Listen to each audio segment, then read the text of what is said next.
Сәлеметсіздер ме, менің құрметті оқырмандарым. Мен сіздерге бүгінгі видеомда бірталай жаңалықтарды біздің Қуат шығыс медицина орталығында бірталай жаңалықтармен бөліскім келіп отыр. Мені білетін шығарсыздар. Мен 30 жылдан аса еңбек етіп келе жатқан Сәриева Әсеткүл Ешенбекқызымын. Ал енді менде қандай жаңалық дейтін болсаңыздар, маған қазір Америкадан оқып, жұмыс істеп келген Қуат дейтін жігіт осы біздің ортамызға қосылып отыр. Бөлек кабинет беріп отырмын. Иә. 4 айдан аса 5 ай уақыт болды, иә? 5 ай уақыт болды осында. 5 ай уақыт болды осында Қазақстанға келіп жұмыс жасап жатыр. Енді бұл жігіттің емдеу жолы не дейтін болсаңыздар, мен сіздерге қысқаша ғана түсіндіріп, Қуат жайлы айтып кеткім келіп отыр бүгін. Қуаттың істейтін жұмысы бұл жерде, мына халықтарды мен тамыр көріп, ұстап, қарап диагноз беретін болсам, бұл кісі енді ғылыми жолменен тереңдетіп көреді. Оған енді БРТ дейтін аппарат бар. Сол аппаратпенен 47 өзі түсіндіріп айтады. Сол 47 адамның мүшесіндегі өзгерістерді көреді. Және бұл кісінің жалпы қызметі гипнотерапевт. Биорезонансный томографқа оралып келетін болсақ, негізі 47 орган, ішкі органдардың жұмысын қаншалықты жұмыс істеп тұр, қаншама пайызға. Сосын қан айналымы, өт жаңағы ас қорыту системасы, эндокринный, лимфатический, мочевыделительный, омыртқаға дейін көрсетеді, ішіндегі қаншама витаминдер бар, қаншама токсиндер бар, соны көрсетеді. Сосын бізде ең бірінші сол қазіргі питания мен біздің экологияға байланысты біздің ішімізде көп токсиндер болады. Соның қаншама токсиндері, біреуде аллергия болуы мүмкін, сол аллергияның қаяғынан шыққанын түсінбей жататын болса, сол токсиндерден аллерген деген кәдімгі токсиндер болады екен. Соның бәрінен ең түбін таба аламыз да. Соның нервный системасы бар. Иә. Мен енді сөзіңді бөлсем бола ма? Мысалы, Қуат өзімнің ұлым. Жалғасын былайша келе жатқанда. Енді тегінде бар дүние болып тұр ғой бұл. Бұны ізденуі. Енді мен Америкаға кеткенде тек қана Америкамен ғана жалғастырып келді деп айта алмаймын. Америкаға кеткенше коронавирус кезінде өн бойы медитация жасап жататын. Үйде, мысалы, ешқайда шықпаймыз, біздің ауламыз үлкен, кәдімгі шыршалардың ортасы, соған медитация жасап жататын. Енді мен Америкадан келгелі соншалықты өзі патриот, еліме келіп жұмыс жасаймын деді ғой, Америкаға барып тұрам деп. Сонда жаңағы Қуаттың түрін көріп отырсыздар. Бұл жігіт қазір тамақты өте қадағалап ішеді. Біз ет жейміз, артынан торт жейміз, қуырдақ жейміз, самса жейміз ғой.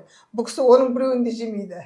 Оның біреуін де жемейді. Қызығы сол әсіресе. Өте тамаққа жаңа көк шөптерді көп жейді, нанды көп жемейді. Сондай диетаменен жүрген адам. Өзі диета айтуға болмайды. Адамның организмі нені қаласа соны жеген дұрыс екен негізі. Сол Қуат сондай тағам жеу мәселесінде де көп сіздерге көңіл бөлетін болады. Тамақты қалай тамақтану керек екенде.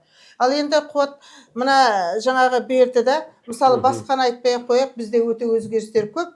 Басқаны өзіңдікін көрсетіп берсең халыққа, осы БРТ-ні кеңірек таныстырып берсең енді. Америкаға кетердің алдында осы гипно нені оқымай тұрып түскенмін осы ең бірінші келген кезде. Барлық системалар міне нарушениемен, эндокринный, кровеносный, ортадан төмен болып тұр бәрі. Повышение тонуса, парасимпатический отделдің повышенный, сосын устойчивость гипопагентным фактором деген внешний среданың повреждающий энергия дейді, ауа, соның бәріне устойчивость орташа болды. Сосын мына барлығы мынандай ортадан төмен. Жасылдар жақсы деген сөз. Мына көктері под напряжением тұр, слабый да. Сосын мына омыртқа тоже напряженный болып тұр, мынаяқта гипофункция выраженная прям. Ең қызығы мынаяқта көрсетеді энергетика. Өте слабый болып тұр. Поглощение энергии от других. 15-5 болып тұр. Сосын энергетический центрлер болады, каналдар біздің космостан жаратушының сигнал алып, Алла Тағаланың берген өмірлік күш қуат қой. Соны қабылдайтын центрлер бар. Бізде қазір современный модный чакра дейді. энергетический центр, каналы дейді, соның бәрі жабық тұр, нейтральный болып тұр. Үш состояние, нейтральное состояние органов, не раскрывающийся чакра. Чакра ашық, связь жоқ, короче. И мынау аурограмма. Барлық жерде тесік, витаминдер бар, мынау токсиндер, бүткіл тола, бүткіл денеде. Мынау деген предполагаемый, оның бәрін тазаламасам, осындай ауру күтіп тұр деген сөз, мынау предполагаемый изменение. Мынау болса, мына биологический возраст пен реальный возрасттың арасы 3 жасқа кәртейіп тұрмын мен. Мынау слишком излишний негативный информация көп. Мынау витамин, қалған витаминым менде болатын. Түк жоқ витамин, иә? Иә, түк жоқ почти. Мынау ортадан төмен болып тұр ғой, бәрі критический. Мынау деген химический, токсикологический нагрузкалар тоже көп. Қандағы токсиндер ғой, иә? Содан қазір осының бәрінен өтіп, өзім тазаланып, не қылып келгеннен кейін бастап, мынаның бәрі енді жап-жасыл болып тұр. Бәрі удовлетворительный, мынау устойчивость жаңағы к внешним факторам деген хороший болып тұр. Қанағаттандыралық қазақша айтқанда, иә? Омыртқаның міне күйі деген жап-жасыл, жақсы. Мынау деген әшейін ауырып тұр деген сөзді бір какой-то бір органға кішкене не жетпей тұр. Оның өзі 5%, 15%, 20%, аз, 11%, өте аз деген сөзді.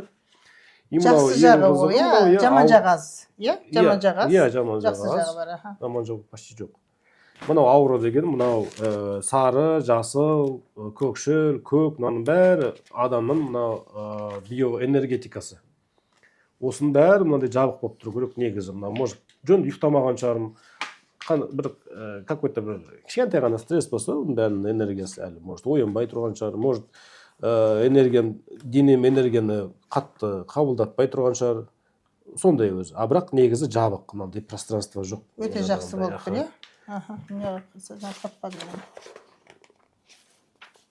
Ол сияқты мына несі жоқ. Сквозняктар жоқ деген ғой. Міне екеуін қаш? Екеуінің айырмашылығы қандай? Айырмашылығы. Мына органдар бірден бастап 47-ге дейін органдардың бәрі көрсетеді. Сонда мыналардың бәрі не жоқ болып тұр ғой. Энергия ештеңке жоқ. Қазіргіден қандай отличие. Иә, сосын мынандай энергетический центрдің бәрі 5-5-5, бұл деген ашық бәрі. Ашық, уровень энергетики жақсы. 22%-ке 20-дан жоғары, 22-ден жоғары, иә? Енді мынау биологический возраст десе, қазір -5 жасқа. Қазір 43-те болатын болсам, негізгі 38 көрсетіп тұр менің организм. И основные причины старения, отсутствует причины старения деген тұр. -5 жас. Сосын витаминдерді мынандай мына. Бәрі жақсы, не обнаружено. Жаңа мына жерде сап-сары болып тұр, иә? Витамин жоқ. Иә, сап-сары болып. Қазір жап-жасыл болып тұр. Міне екеуін салыстырып қойшы. Отличиялары, мына сап-сары, типі жап-жасыл.